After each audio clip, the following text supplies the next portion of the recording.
The world itself, Chris, the world itself is my ashram. This is where dreams are, in this impossible place, as well as at night and in my body. World work is a method, a science and an art of working with groups, small groups, little groups, groups of 2, 4, 6, 8, up to 2,000, organizations of unlimited size. It's a method to bring the deepest part of us out into public and help the public situation come together. So that's a very short, quick description. That's what we follow, what the different groups and their different preferences are. The first time we were in Japan working with world work, we said, now everybody feel free to express yourselves. But at that time in Japan, people were a little shy. That's very much not their culture. So we said, great. Write down your thoughts and discuss them only with your neighbor. And afterwards we said, we know you're all too shy to say something, but if somebody would read one of their notes, I promise we won't talk about it more. We'll sleep on it. That's going very slowly. Other cultures, when we were in South Africa, working on tribal fighting between one another, one person said to the other, if we don't finish this up now, I could kill you. And the other one said something, whoa! And we went on both sides going back and forth, and it came out really, believe it or not, relatively well considering the situation. Wow. Emotions. We don't have an emotional directive for people. We follow the process that's present. And that's different than other very good conflict resolution procedures. Some say you should be nice with one another. All of those are perfect for certain situations or quiet businesses or what have you. But something to work with the real stuff, not much is around. I noticed that in practice, the best way to get government people to start helping and understanding one another is not to ask them to, but to take their role first. Until they start nodding their head, I say, and we feel this and this and this and this. I watch for the head. Then I say, good. I'm playing that role out. Now I'm going to play this role out. I play the roles out for them ahead of time. It makes it easier. I don't have to give them a long theoretical introduction and go back and forth and what have you. There's more to it than that, but that's the basic direction. Deep democracy. Boy, that's a fun idea, I think. Democracy is already pretty good. Everybody is supposed to have, they don't, but they're getting there slowly, supposed to have equal rights and equal powers. You know, demo, citizen, krati in Greek, power, equal power. So that's democracy. But deep democracy says that's good, but not enough. Because besides what I'm saying, there's feelings in me. What you say and others say, there's feelings in us. There's things in the air that we feel in our bodies. These belong to democracy. Each of these feelings has the right to be expressed as well in deep democracy. And deep democracy also says that besides the polarities that are in fields, and I'll talk more about those later if you like, what is a polarity and diversity issues and what have you, besides all of that, there's a field of that I was talking about before that's deep underneath, and we need contact with that to have an occasional sense of creativity and detachment to work with things. Facilitator comes from the word facile, which means to make things easy. And a facilitator is someone who makes things easier. In individual work, can you make the person's process easier so they understand it and can follow it? In couples work and large group work, can you make it easier? Play some of the roles out ahead of time. Make things easier. Follow the emotional nature of the people that you're working with. You, as a facilitator, and everybody on this planet, I hope will one day know more about facilitating. As a facilitator, your heart, you need to work on whatever you see out there inside. Can you go back and forth between the polarities and the painfulness and the difficulties? Can you feel into things? And if you can do it in your own heart, you can breathe better and you'll have more tolerance for what's going on in the world. I follow nature. I love nature. I look at the trees. This is the scientist part of me. The ocean here, especially in Oregon, splashes up in the air, and I follow that. It comes down again. So I don't believe in conflict, but I believe not in the splashing waves, but in the way people talk. I watch their body signals. I watch what they think, try to follow that. That I believe in. And the reason I believe in is empirical. Because if you follow somebody's signals and their whole process in a group, they sometimes, I want to say always, but I won't, they usually feel understood. It's empirically important. When I say, let's follow the process, I mean follow the process, not just the solution. In the solution was, how much money can we make? How do we get out of this fix? How do we overcome the bad things in the other people? How do we make peace? Those are solutions, and I love them, and I aim straight for them. But the process is as or more important. Why? It's about relationship. No peace treaty holds for long without the ongoing process between us. We need to learn that. That's my greatest hope.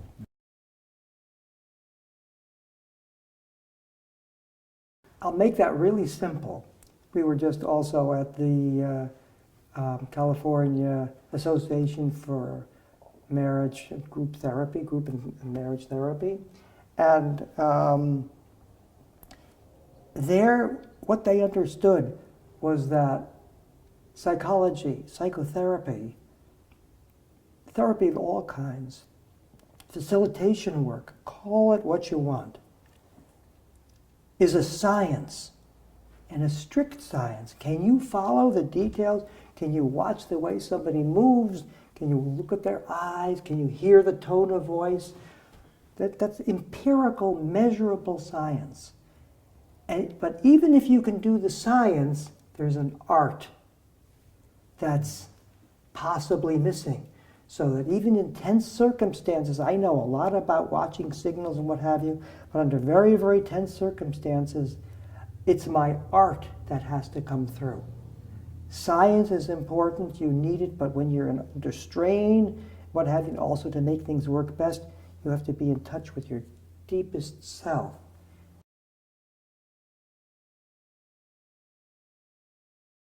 Years ago, we were working in Ireland, working with the groups from the north and the south as they came together. And they were screaming at each other, 200, 300 people screaming all at the same time. You killed my people, and you killed my people. Now I know that's a ghost role. Where is death? Why not bring in death and dying? But I couldn't use my science. The tension was too much. So what I did is relaxed for a moment, and then in the middle of all that screaming, Amy and I were holding each other's hands. It was very even scary. I just moved around a little bit like that. I opened my eyes, and I could see a red, red, red mark on the side of somebody's neck. And I said, such a big red mark on your neck, what is that? And he said, of course, Death. I just had a heart attack. My doctor told me not to come. To make the story short, the other man said, "You had a heart attack." "I have such high blood pressure, my doctor said this will be my last time on earth if I go." And they looked at each other, and very, very, very slowly they came together. They grasped each other around the arms, and that was just before the voting on the peace accord in Ireland some years ago. Mm-hmm. But the point I want to make here, these are great men, is that the science is important, but you need the art to work when you practically can't. Roles means that I'm a person. Everybody is a person. And you're a role. A role means that you are not just you over there, but the position you have as mother, child, father, leader, boss, president, and all of these things is a role that is yours, but you kind of forget it. It has to be shared a little bit. Otherwise, people get angry at you and want to knock you out of that role. Mm-hmm. So knowing it's a role and knowing that roles can be switched, that you need to feel your way into other people's shoes means that you need to sometimes be able to switch or at least feel your way into another person's role. This is a very central aspect to all relationship and, of course, to world work, too.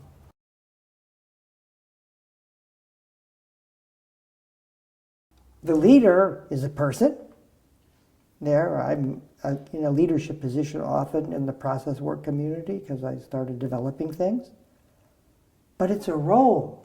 If I don't know it's a role, I'll stop other people from developing new ideas about process work. I think I am the leader and get upset if I see new ideas. Instead of encouraging that, it's a role. Like Jung is a role, Jungian psychology. So I dreamed that Jung came inside of me to do things, so I'm picking up that role. That's the meaning of roles.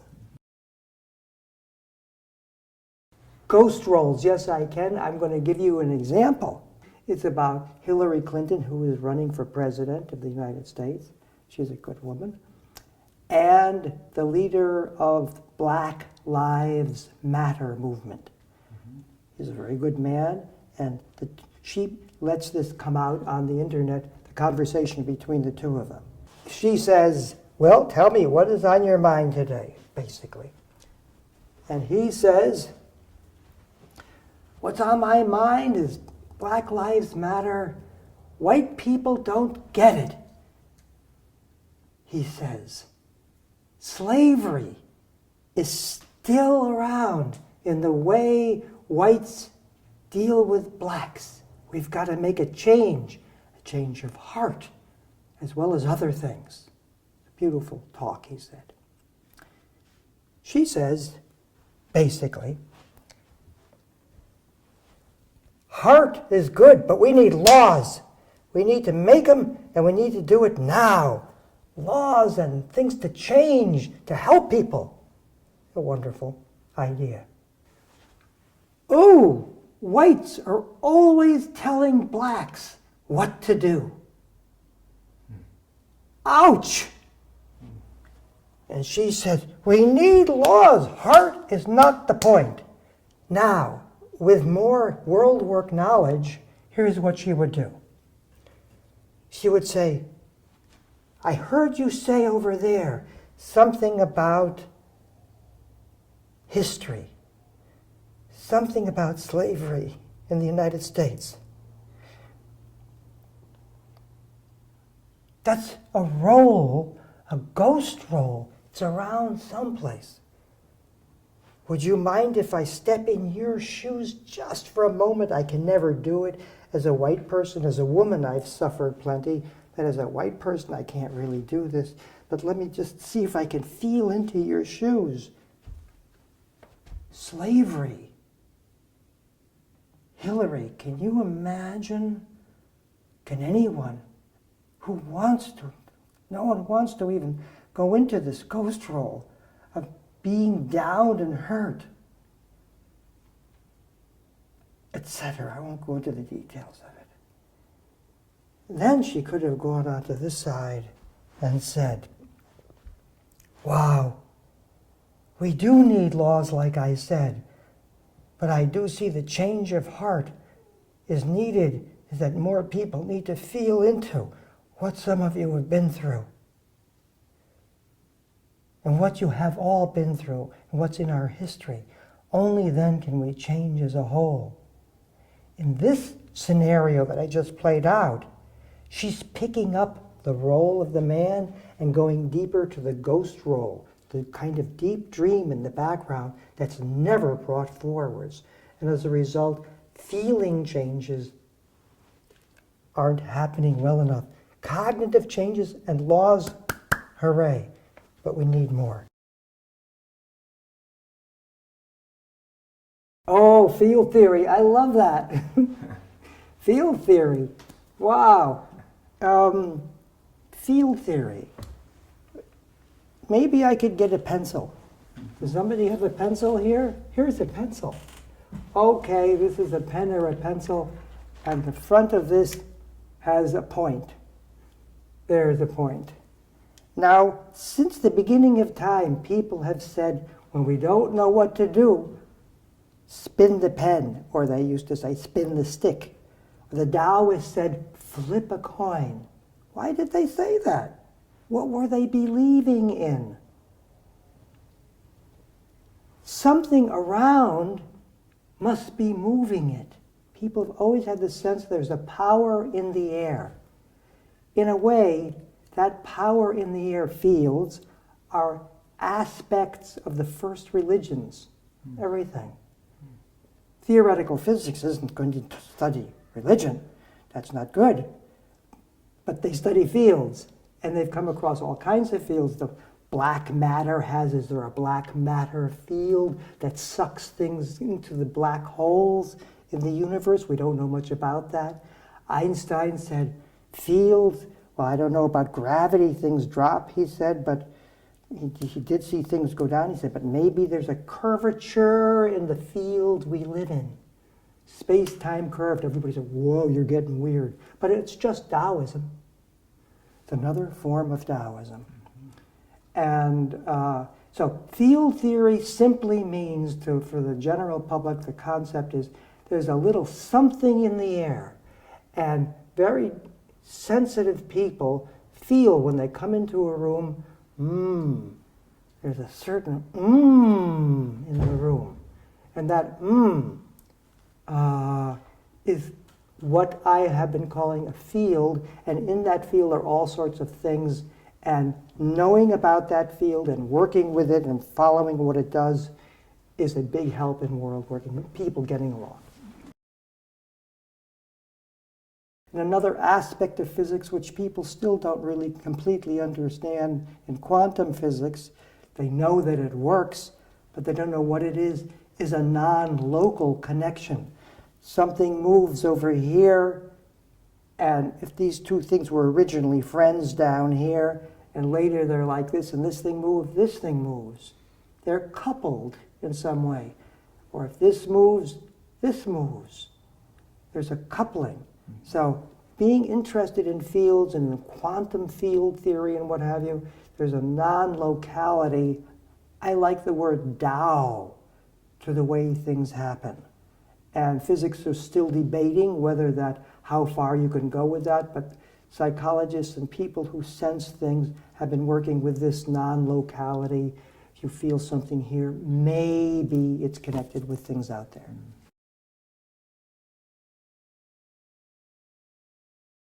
Because it's like I was talking about deep democracy before, there's levels of consciousness here, and consensus reality, not reality, but the reality we have a consensus about is up here at this level.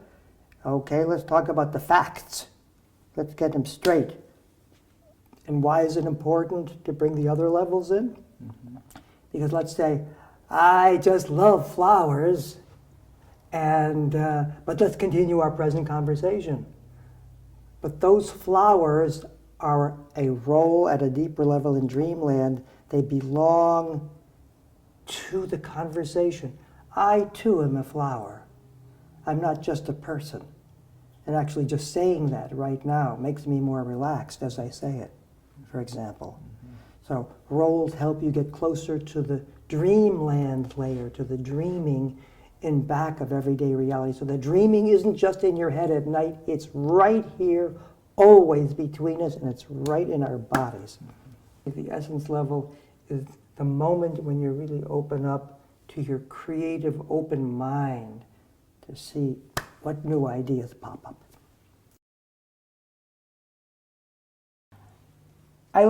That's my science background again. I like what Einstein said late in life. He said, there's something, I want to know the mind of God. The rest are details. What's the thinking? Is there some sort of intelligence in our universe? Maybe. Forget religion. Is there some intelligence behind all the details and all the structures that happen? Now, bring in religion and bring in psychology. Is there some intelligence behind it? It sure looks it. If we follow people's dreams and what have you, we're following some larger mind in them. There's some intelligence in the background. Can we always understand it? With practice, usually. Not always. So that's the mind of God. And how do you get in touch with it? Each has her own way of finding the process mind of the intelligence in the background. In large groups, just work with signals and the people. But in yourself, all you need to do is sit on the edge of your chair or stand up if you can and let yourself be moved a little bit. Just relax, be a little dreamy, and watch your motions, spontaneous motions, whatever they are, and follow the experiences you have. And the chances are you'll come up with a new idea that is just what you needed to go to your next step. Amy developed the idea of meta skills from watching people work, watching me work, and she realized that what we do, we don't just do. There's a skill, a meta skill, a feeling that goes along with things. So that's what she means with meta skills. It's a great idea. World work, the meta skill depends upon the moment. So therefore, a group that's very quiet, the meta skill is can you feel into who they are, not who you think they should be. A term for this meta skill is, can you walk in the other person's shoes? That's a Native American concept. Can you walk in the other person's shoes? Because if you can do that, your next step is world work. How did I develop it? I don't know, really. But I know when I first thought it, and then I discovered why afterwards. I first thought about world work when I was studying Jungian psychology in Zurich.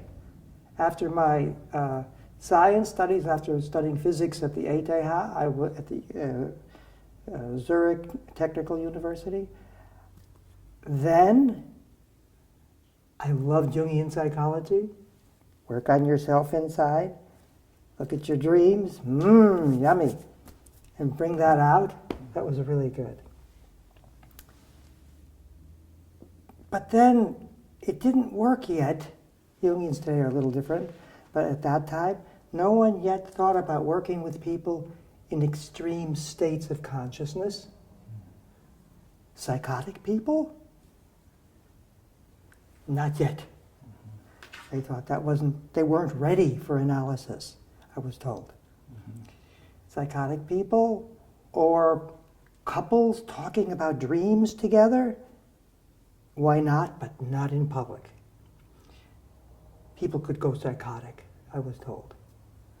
Or then in groups, bringing deep experiences into group work where groups didn't get along with one another. That hadn't been done yet. I had the need for some reason to do it. So therefore, I began to meet with groups of people, and then as I began to have greater interest and work with diversity situations of all kinds, my personal history came back as to why I had to do this. As I had been very traumatized as a child, and I grew up in a very tough section of the city, and at that time it was fashionable in certain parts of the world to kill people who belonged to a certain group or a certain religion. And I belonged to that group. So I would be going to school, 5 or 6. There was a whole bunch of kids that were larger than me, up to 15 and 16. They said, "You have to die." "Why is that?" I asked. They said, "Your people killed our God." "I don't have any people," I said. "I don't know about that."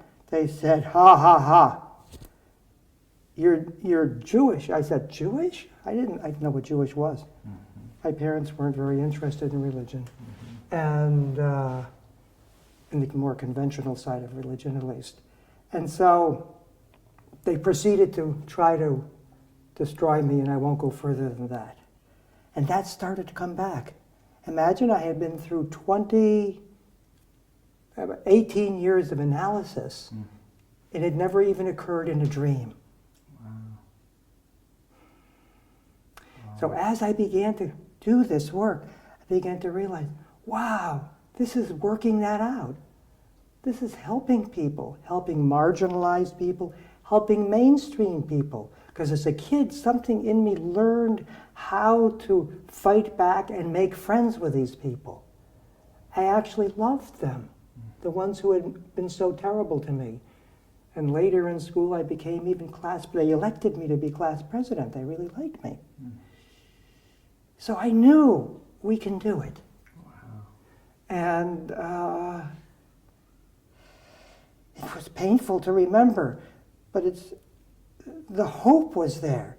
And then I suddenly realized, my God, I've got a lot of hope, and I have been wanting to go further. And so that's how world work began. It's not just, it is all about individuals, couples, relationships, and all of that, but it's also about, let's get together as a large group and try to work things out.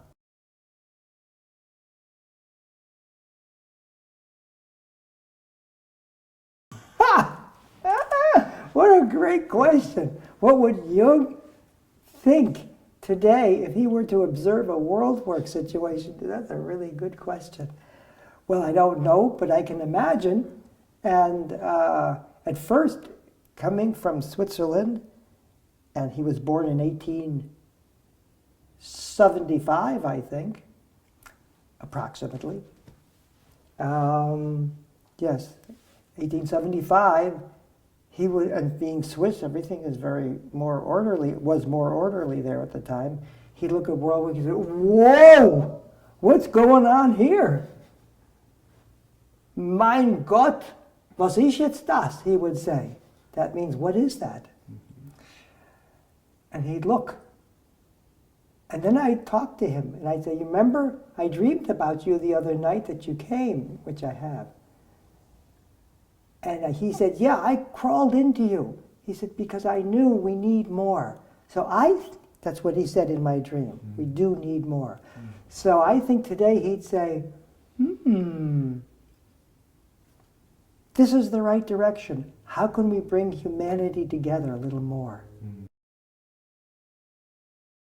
How do you learn this? How do you learn this? Well, the best teacher is yourself. Follow your heart. Study people. Do it your way. That's the best teacher. The next best teacher might be a book that can help you. Then find some actual teachers who practice it. Like here at the Process Work Center in Portland, there's a lot of teachers working on this material, or you'll find it in process work centers around the world. Very good ones are the Deep Democracy Institute and many process workplaces. and learn it from your dreams.